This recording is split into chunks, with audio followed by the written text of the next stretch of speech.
हे प्रभु, कितनी गर्मी हो रही है और इस एक कमरे में सब कैसे कीड़े मकोड़े की तरह पड़े हैं। अरे बहू, क्या हुआ? तू अभी तक सोई नहीं क्या? और ये क्या, ये कीड़े मकोड़े करे जा रही है? वो चींटी आ गई थी माँ जी, तो बस वही कह रही थी, चली गई। अब आप सो जाइए। तभी प्रीति की ननद जाग जाती है और उससे कहती है, भाभी क्या मैं आपके पास सो जाऊं? वो क्या है ना, मेरा आज बहुत मन है आपके पास सोने का, प्लीज भाभी। हाँ हाँ बेटी, जाना, वो तेरी भाभी है, भला ये भी कोई पूछने की बात है? जाओ जाओ। अब हाँ ठीक है नेहा, तुम यहाँ आ जाओ। नेहा जाकर अपनी भाभी के बगल में सो जाती है और तेज तेज खर्राटे मारने लगती है। तो वहीं दूसरी तरफ उसकी सास भी खर्राटे मारने शुरू कर देती है। ओफो, क्या मुसीबत है यहाँ इस घर में।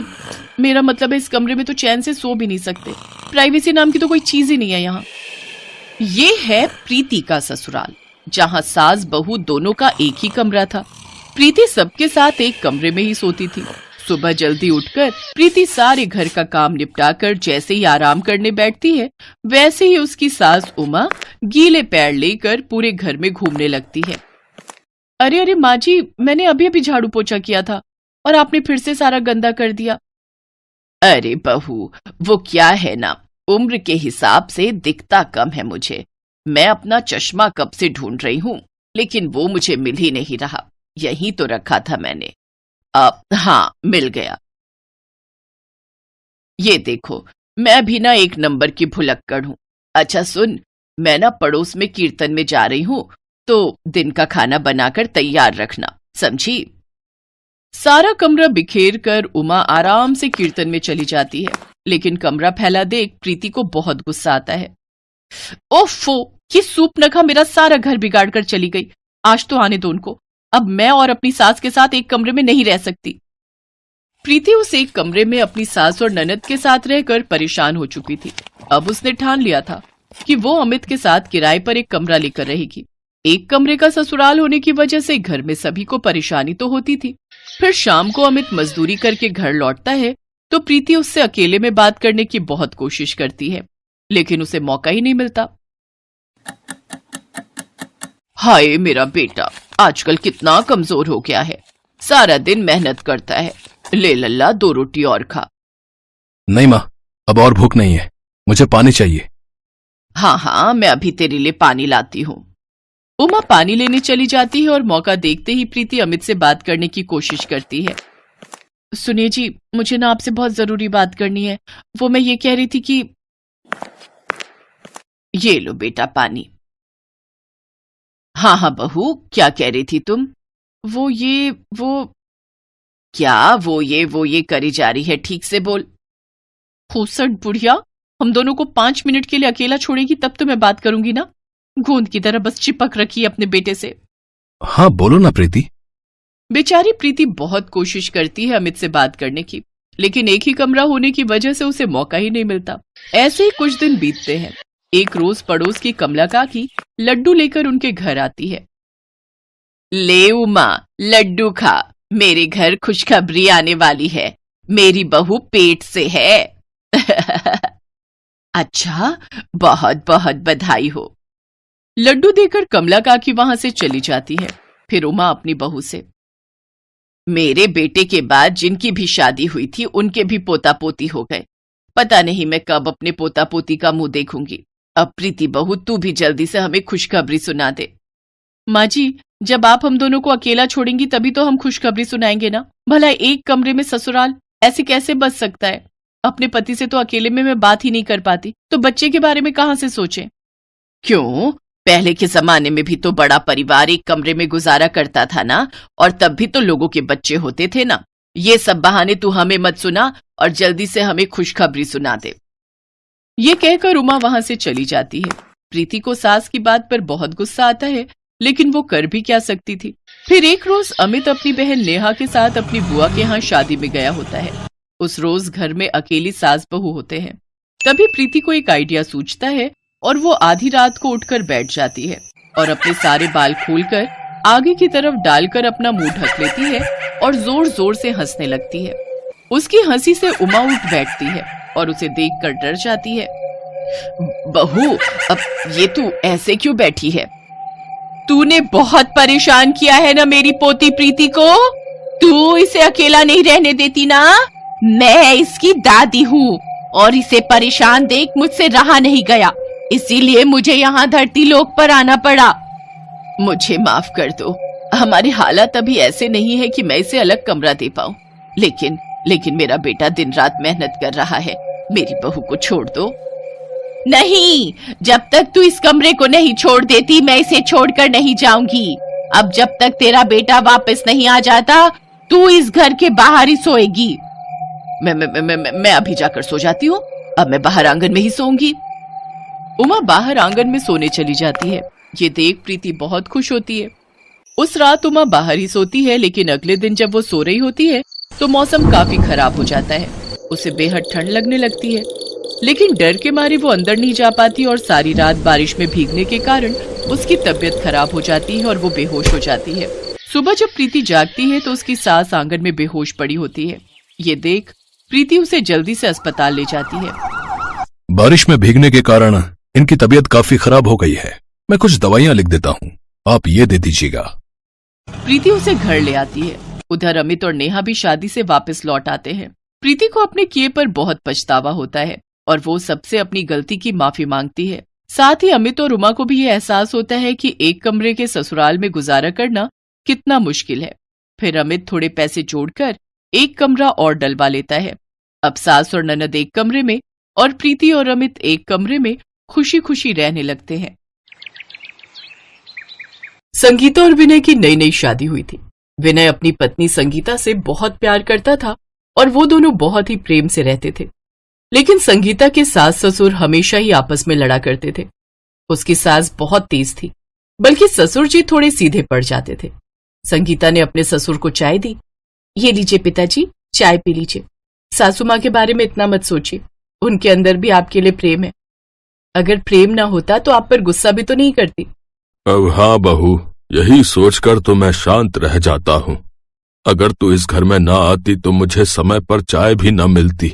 ये सब बातें संगीता की सास ने दूर से सुन ली। जब देखो तब मेरी ही बुराई किया करता है बुढ़ा। जब तक बेटे की शादी नहीं हुई थी तब बेटे और बेटों के दोस्तों के सामने मेरी बुराई करता था। अब जब से बहू आ गई है तब से बहू के सामने मेरी बुराई किया करता है।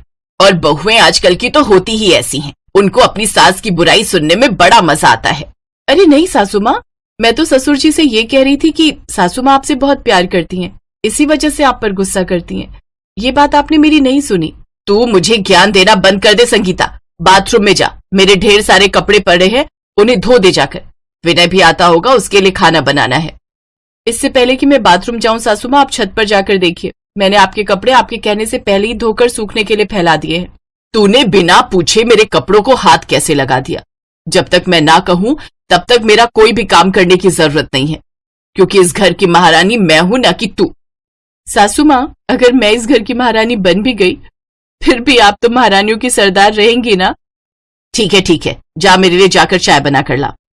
तो इस तरह से संगीता अपनी सास को हर वक्त संभाला करती थी।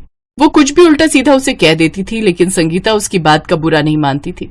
एक दिन जब उसकी सास पड़ोस में किसी के घर गई थी तब उसका ससुर अपने आप से बात करने लगा। मैं अपनी बीवी की कितनी इज्जत करता हूँ, लेकिन वो मेरी बिल्कुल भी इज्जत नहीं करती। पापा, इस तरह खामोश बैठने से कुछ नहीं होगा। मुझे बताइए क्या प्रॉब्लम है? आपका बेटा किस दिन काम आएगा? इतने में संगीता के ससुर की आंखों से आंसू निकलने लगे। वो रोने लगा। संगीता और विनय उससे बार बार पूछ रहे थे कि आखिर बात क्या है, लेकिन संगीता का ससुर रोता ही जा रहा था। बार बार जिद करने के बाद उसने कहा, संगीता बेटा, विनय, तेरी माँ मेरी बिल्कुल भी इज्जत नहीं करती। मुझे लगता है इस घर में मेरा रहना ही उसे बहुत खलता है। वो जैसे ही मेरा चेहरा देखती है पता नहीं क्यों आग बबूला हो जाती है, और मेरी वजह से सारा गुस्सा वो बहू पर निकाल देती है। मेरी वजह से ही इस घर में कलह होती रहती है, इसलिए अब मैं जीना नहीं चाहता। मैं जाकर अभी माँ से बात करता हूँ। विनय वहां से जाने लगा, लेकिन तभी अचानक संगीता ने उसका हाथ पकड़कर रोक लिया और उससे कहा, रुक जाओ विनय, सासू माँ को समझाने का कोई फायदा नहीं। हम सब लोग न जाने कितनी बार समझा चुके हैं उन्हें समझाने का कोई दूसरा रास्ता निकालना पड़ेगा। विनय, आप यहीं रुकिए। ससुर जी, आप मेरी सहेली के घर चलिए, मैं उसकी माँ से आपको मिलवाती हूँ। अरे बेटा, लेकिन मैं तेरी सहेली की माँ से मिलकर क्या करूंगा? संगीता जबरदस्ती अपने ससुर को अपनी सहेली के घर लेकर वहां से चली गई। विनय वहीं रुका रहा। रात में जब उसकी माँ घर आई तब उसने अपनी बहू को आवाज लगाई, पर वो कहीं नहीं दिखी। विनय, तेरी महारानी कहाँ गई? खाना बनाने का टाइम हो रहा है, वो कहीं घूमने चली गई है क्या? हाँ माँ, वो अपनी किसी सहेली के यहाँ गई है, अभी आती होगी। इतने में संगीता घर वापस आ गई, लेकिन ससुर जी साथ में नहीं आए। संगीता ने सबके लिए खाना बनाया। तभी अचानक घर की डोरबेल बजी।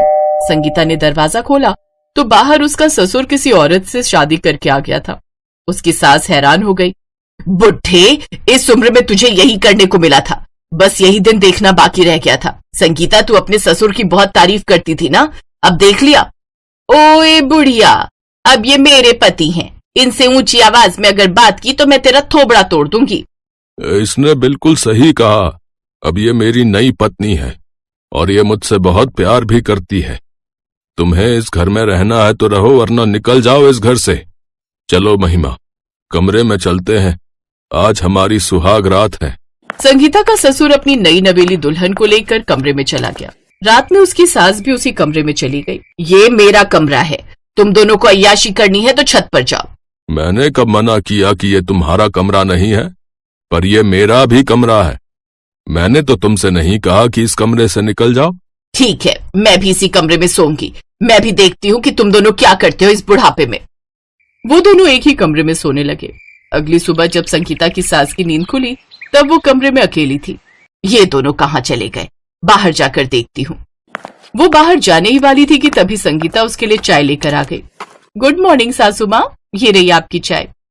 हर दिन तो तू मुझे बाहर हॉल में ही चाय देती थी, आज क्या हुआ? आज आप सोकर लेट में उठी तो मैंने सोचा कमरे में ही दे देती हूँ। मैंने कहा था ना कि जितना मैं कहूँ उतना ही करना। इतना कहकर उसकी सास ने संगीता को मारने के लिए हाथ उठाया। इतने में वहां पर संगीता की नई सास आ गई। अब ये सिर्फ आपकी ही बहू नहीं बल्कि मेरी भी बहू है।